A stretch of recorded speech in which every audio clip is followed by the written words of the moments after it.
Have you ever walked into a house party where everyone's laughing and connecting, and you're just standing there like you missed the memo? Here's the truth nobody taught you in school. You're not awkward. You just never learned the rules. There are specific, learnable rules that change everything about how people respond to you. And the last one will flip what you think you know about being likable. I'm saving it for the end. Walk into any room with ease. Make people genuinely want to talk to you. Stop feeling like the outsider, without faking anything. That last rule? It changes everything. Stay with me. Growing up, I was the kid sitting alone in the school cafeteria pretending to read a book so nobody would notice I didn't have anyone to sit with. At recess, I'd stand against the wall during gym class, hoping I wouldn't be the last one picked for a team. At summer camp, everyone paired off into friend groups within the first hour. I just watched. I told myself the same thing for years. Maybe I was just born this way. Maybe some people are wired to connect and I got left out. I carried that belief for a long time. Then I came across something that completely rewired how I saw myself. It turns out that the way we learn to interact with other people isn't some fixed thing we're born with. It's a complex interaction between our brain, our behavior, and our environment, all three working together. That means social skills aren't a gift, they're built. And here's where it clicked even deeper. We learn how to socialize by watching others. Imitation, modeling, observational learning. That's how it works.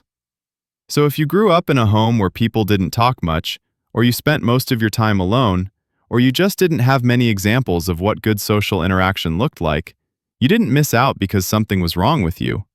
You missed out because you didn't have the data. You never got the reps. Think about that. In a culture that constantly tells you to put yourself out there, to be outgoing, to just figure it out, nobody ever stopped to teach you how. And then they blamed you for not knowing. I wasn't broken. I was untrained. The 3-second window. Every time I walked into a house party or a networking mixer after work, I did the same thing. I pulled out my phone, looked down, pretended to check notifications that didn't exist. I figured if I just stood there long enough, someone would come talk to me. I'd blend in eventually. Someone would notice me and start a conversation. No one ever did.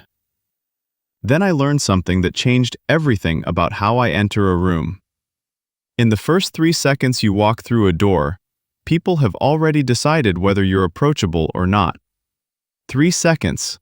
That's it. And most of us, without even realizing it, spend those 3 seconds sending the exact wrong signal. Eyes down, shoulders in, heading straight for a corner or a wall to lean against. That's not blending in. That's broadcasting. Don't come near me. Approachable people do something different. Not anything dramatic. They keep their eyes level, not staring anyone down, just looking forward, calmly. A small, relaxed smile. They don't rush to find a safe spot. They let themselves be seen. And that tiny shift puts them ahead of almost everyone else in the room. I tested this at a friend's housewarming party. Walked in, put my phone in my pocket, kept my head up, gave a slight smile. Within 5 minutes, 2 people came up to me. That had never happened before.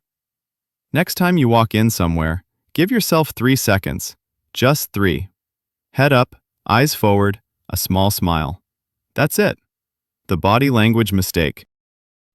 A while back, I went to a team building event at my company. One of those corporate workshop things where everyone's supposed to mingle. I stood the way I always stood. Hands in my pockets, shoulders slightly forward, weight leaning on one leg, kind of angled toward the wall. It felt normal. It felt like me. Then someone took a group photo. I looked at it later and barely recognized myself. Everyone else looked relaxed, open, like they belonged. I looked like I was trying to disappear. Your body talks before your mouth does. Most people who feel uncomfortable do the same thing without realizing it. They close off. Arms crossed, eyes down, making themselves physically smaller. It's not intentional, it's a reflex. But to everyone around you, it reads as one thing: stay away. Approachable people do the opposite. They take up space. Not aggressively, just comfortably. Shoulders back, arms uncrossed, weight balanced. They look like they're okay being there, and that makes other people feel okay approaching them. I tested this at a bookstore one weekend. Took my hands out of my pockets, relaxed my shoulders, stood with my weight even. Just stood there, browsing, open. A stranger walked up and asked what I was reading. That had never happened to me in a bookstore. Ever. Your body was pushing people away. Fix the signal, and you fix the response. My body stopped pushing them away. Now, here's where it gets interesting. I used to prepare for social situations like they were exams. Before a dinner, before a party, I'd rehearse in my head what stories I'd tell, what jokes I'd drop, what clever thing I'd say to seem interesting. Then I'd get there and my mind would go completely blank. Every rehearsed line gone. I'd just nod, smile awkwardly, and pray nobody asked me a direct question. Most people think they need to have great stories, clever jokes, impressive things to say. Magnetic people do the opposite. They ask, and they actually care about the answer. Not interview questions, not surface level, so what do you do stuff. Real questions, the kind that show you actually see the other person. Things like, what got you into that? Or, what's the best part of your day? Questions that go one layer deeper than everyone else is willing to go. I tested this at a friend's potluck dinner. Instead of trying to be interesting, I just asked questions and listened. Really listened. One woman talked to me for 20 minutes straight about how she'd switched careers to become a ceramics teacher. I barely said a word. At the end of the night, she found me and said, "You're one of the most interesting people I've talked to tonight." I almost laughed. I'd said almost nothing. People will remember you not because of what you said, but because of how you made them feel. If this is hitting home, hit the like button so more people can find this. This next one surprised me more than anything. I was at lunch with a few coworkers, people I didn't know that well yet. The conversation was going fine, and then it hit a lull. Just a few seconds of quiet. But in my head, it felt like an eternity. I panicked. I blurted out some random comment about the weather that made absolutely no sense in context. Everyone just kind of looked at me. I wanted to crawl under the table. That moment stuck with me because it exposed something I'd never questioned. I was terrified of silence. I treated every quiet moment like an emergency that needed to be filled immediately, with anything. A bad joke, a forced laugh, a comment nobody asked for. Most people panic in silence.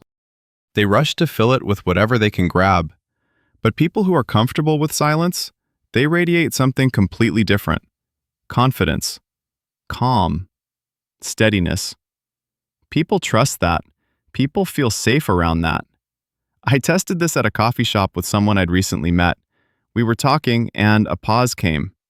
My instinct screamed at me to say something. I didn't. I just sat there, relaxed, took a sip of my coffee. A few seconds later, she picked the conversation back up on her own.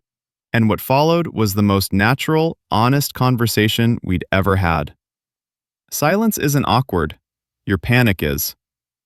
Now, here's the final piece, the one that ties everything together. The one I promised you at the beginning. There was a stretch of time where I tried everything to fit in. I changed how I dressed to match the people around me. I laughed at jokes that weren't funny. I agreed with opinions I didn't believe in. I curated my personality the way you'd curate an Instagram feed. Carefully, strategically, always performing. I thought if I just tried hard enough, people would finally accept me. And you know what happened? I was exhausted, still lonely, and I started to hate the version of myself I'd built for everyone else. Most people who feel invisible are stuck in this exact loop. They try harder, perform more, and the more they perform, the less authentic they become. And people sense it. Something feels off, even if they can't name it. Magnetic people flip the script. They stop trying to be liked. They just are. Here's why that works. We learn how to behave socially by watching and imitating the people around us. If you grew up observing that acceptance came from performing, from being louder, funnier, more agreeable, you learn to perform. But the same way you learned it, you can unlearn it. You can start observing people who are genuine instead and model that. Because how we connect isn't locked in. It's shaped by our brain, our behavior, and our environment. And you can change two of those starting today. Not just by thinking differently, but by practicing differently in real situations with real people. I stopped performing, and for the first time, people actually saw me. So here's what I want you to take from all of this. You were never broken. You were never missing some secret gene that makes people magnetic. You just never learned the rules because nobody taught them to you. Now you know them. You know that the first 3 seconds matter. You know your body is speaking before you ever open your mouth. You know that curiosity is more powerful than cleverness. You know that silence isn't something to fear, it's something to own. And you know the biggest one of all, that the moment you stop performing for everyone else is the moment you finally start connecting for real. None of this requires you to become someone you're not. That's the whole point. You don't need a new personality. You don't need to fake confidence. You just need to unlearn the habits that were keeping people at a distance and replace them with what actually works. Picture this. You walk into a room, the same kind of room that used to make your stomach drop. A party, a work event, a gathering full of strangers. But this time, something's different. Your head is up. Your eyes are level. There's a quiet, easy smile on your face. You're not trying to impress anyone. You're not performing. And that's exactly why they notice you. Because the moment you stop chasing attention is the moment everyone starts paying it.